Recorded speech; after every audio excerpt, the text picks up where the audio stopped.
Hello everyone. इस video में हम नोड जेएस में मॉड्यूल्स क्या होते हैं हम उसको समझते हैं। Node JS has modular architecture. तो नोड जेएस जो है एक मॉड्यूलर आर्किटेक्चर रखता है that allows developer to create import and use modules. तो जो डेवलपर को अलाउ करता है हम मॉड्यूल्स को क्रिएट करने के लिए, मॉड्यूल फिर इंपोर्ट करने के लिए और यूज़ करने के लिए। देखिए यहाँ पे एक शब्द आ गया है मॉड्यूल्स। देखिए कोई मॉड्यूल्स शब्द जो है ये ऐसा नहीं है सिर्फ कोडिंग में यूज़ होता है, ये हर जगह यूज़ होता है। हम अपनी रियल लाइफ जो हमारी है ज़िंदगी है वहाँ पे भी मॉड्यूल्स में हम काम करते हैं। एक एग्जांपल लेते हैं। जैसे हमारा जो वर्ल्ड है उस दुनिया को हमने क्या किया है मॉड्यूल्स में ऑर्गेनाइज किया है। हमने क्या किया है कॉन्टिनेंट्स बनाए हैं। Asia continent, north America, south America, Africa, Europe, Asia, ऐसे हमने ये क्या बनाए मॉड्यूल्स में उनको डिवाइड किया है।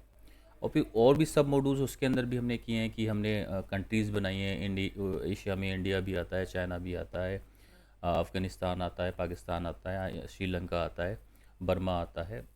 तो ऐसे हमने उसे क्या किया, उसे और सब डिवाइड किया है। तो ये मॉड्यूल्स हम कर रहे हैं। तो मॉड्यूल्स के फ़ायदे होते हैं ना उनके।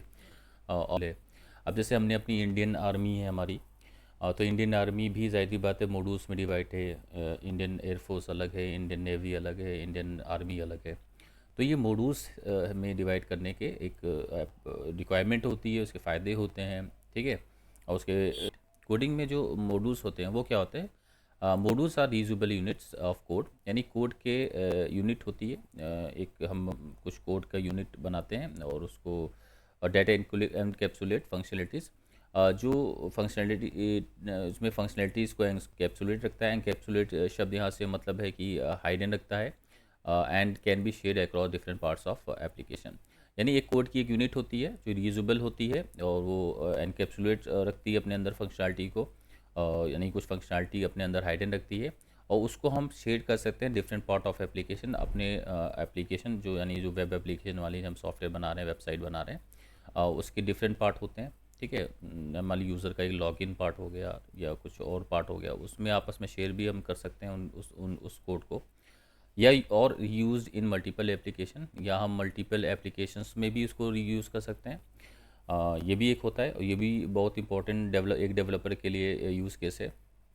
देखिए यहाँ पे हम इसको समझते हैं। जैसे मैंने यहाँ पे देखिए मॉड्यूलर अप्रोच मेरा एक प्रोजेक्ट है और यहाँ पे देखिए मैं आपको यहाँ पे दिखा रहा हूँ। नोड जेएस का प्रोजेक्ट था, यहाँ पे मैंने एपीआईज बनाई थी अपने प्रोजेक्ट के लिए। तो देखिए मैंने वहाँ पे मॉड्यूलर उसको किया। कैसे किया कि मैं चाहता तो इंडेक्स डॉट जी जो जेएस हमारी जो फाइल है इसी में अपना सारा का सारा डेटा में रख देता। लेकिन इससे एक नुकसान क्या था, ये जाहिर सी बात है ये अगर टोटल अगर मेरे आप इस प्रोजेक्ट की जो लाइंस ऑफ कोड अगर निकालें तो हज़ारों में आएंगी ये लाइंस ऑफ कोड। तो इसका मतलब है इंडेक्स एक फ़ाइल हज़ारों लाइन को अपने अंदर रखेगी। और फिर ये डेवलपर क्या है इसको डिबग कर पाएगा, अपने एरर्स को अपने मेंटेन कर पाएगा अपने कोड को? ना मेंटेन कर सकता है ना डिबग कर सकता है। तो एक हमारी जो मॉड्यूलर हम क्यों मॉड्यूल्स में बांटते हैं, यानी हमारा जो एप्लीकेशन है हम चाहें तो एक पेज में भी रख दें, लेकिन एक पेज में रखने का नुकसान क्या है? इम्पॉसिबल है कि हम उसको डिबग कर पाएँ, इम्पॉसिबल है कि हम इसको क्या मैं मेंटेन कर पाएँ। तो ये जो इम्पॉसिबिलिटी है हमारी, हाँ, इसको इसका फ़ायदा है कि हम इसको भी क्या करें मॉड्यूलर कर दें। यानी कुछ फंक्शनैलिटीज़ यानी कुछ लॉजिक लगाएं, उन लॉजिक के अकॉर्डिंग हम अपने कोड्स को उठा करके एक जैसे कोड को उधर यूनिट बनाएं, उसकी अलग कहीं रख दें। अब जैसे मैंने क्या किया, एड्रेस जो है हमारा एड्रेस फोल्डर एक बनाया, उसमें एड्रेस से रिलेटेड एपीआईज मैंने डाल दी। अब बुकिंग से रिलेटेड हमारी जैसे बुकिंग कैंसिल, बुकिंग करना, बुकिंग कैंसिल करना है ना, बुकिंग मतलब हमारी कुछ अपडेट करना, वो सारी की सारी एपीआई मैंने इसमें रख दी। अब जैसे कार्ट है, कार्ट को डिलीट करना, कार्ट को अपडेट करना, ठीक है, कार्ट को रिमूव करना, ये सारे के सारे मैंने एपीआई इस कार्ट में रख दी। ठीक है। अब देखिए नोटिफिकेशन, यूज़र्स को नोटिफिकेशंस भेजे जाते हैं, तो मैंने उसकी एपीआई बना करके इस फोल्डर में रख दी। तो ये हमने क्या किया है, ये मॉड्यूल्स बनाए हैं। मॉड्यूल्स मतलब फोल्डर नहीं होता है, हम फाइल्स भी एक हो सकती है हमारी। ठीक है, एक फ़ाइल भी हो सकती है। तो हम जो हमारे जो नोड जेएस में हम उसको फाइल ही को एक फ़ाइल को ही एक मॉड्यूल बोलते हैं। देखिए यहाँ पे हमारा क्या है, देखिए यहाँ पे इंडेक्स डॉट जेएस है, ये भी एक मॉड्यूल ही है। देखिए ये हमारा जो फाइल है बुकिंग डिटेल है, तो ये बुकिंग डिटेल्स भी एक मॉड्यूल है हमारा। ठीक है। तो मॉड्यूल्स फ़ायदे क्यों बनाया, एक तो पर्पज़ ये है कि हम अगर मॉड्यूलर नहीं बनाते हैं तो मेंटेन भी नहीं कर सकते हैं उसको, ठीक है, कोड को पढ़ भी नहीं सकते हैं। और देखिए प्रोग्रामिंग में एक बेस्ट अप्रोच ये होती है कि हम एक ही पेज पे अपने कोड को, कितना कोड को रखें। क्या ये भी सवाल होता है कि एक पेज पे कितना कोड हमारा होना चाहिए। देखिए बेस्ट प्रैक्टिस ये है कि आप एक पेज पे इतना ही अपना कोड रखिए जितना एक पेज ऑक्यूपाई कर सकता है। यानी मतलब एक हम देखिए यहाँ से मुझे 0 से लेकर 22 लाइन्स दिख रही हैं, तो आप 22 लाइन्स में ही एक कोड को रखिए। इस तरह से उसको मॉड्यूलर करिए, जितना आप मॉड्यूलर कर सकते हैं करिए।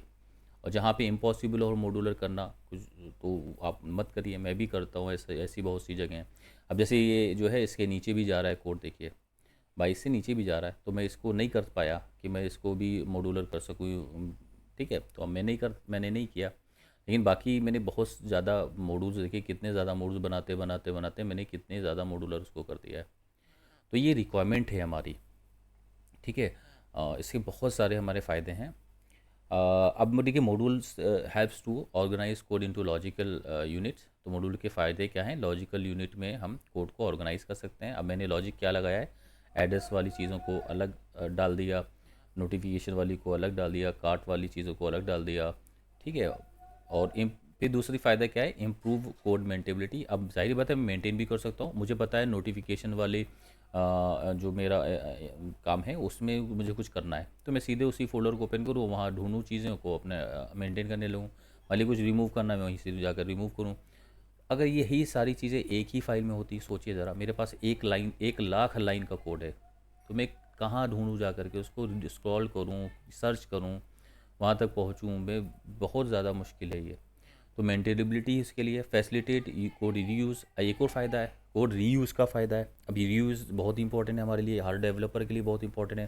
मिसाल के तौर पे मैंने जो है एक स्टार्ट में एज अ कोड डेवलपर मैंने स्टार्टिंग की है।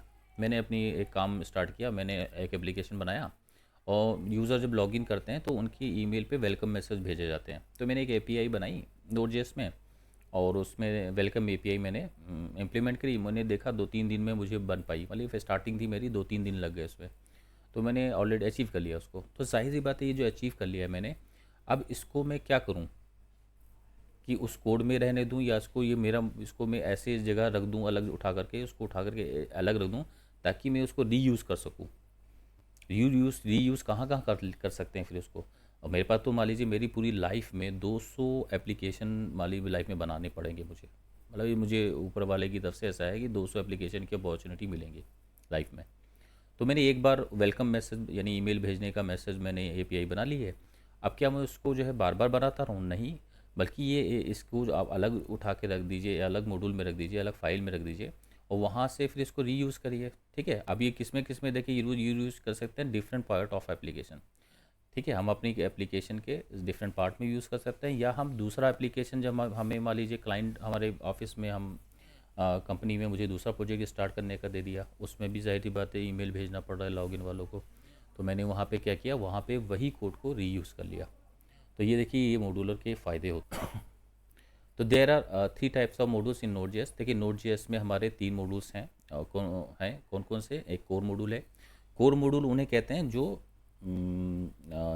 नोड.जेएस के साथ में आते हैं, ठीक है, वो कोर है उसका, ठीक है, कोर पार्ट है वो, उसके साथ ही में आते हैं, ठीक है।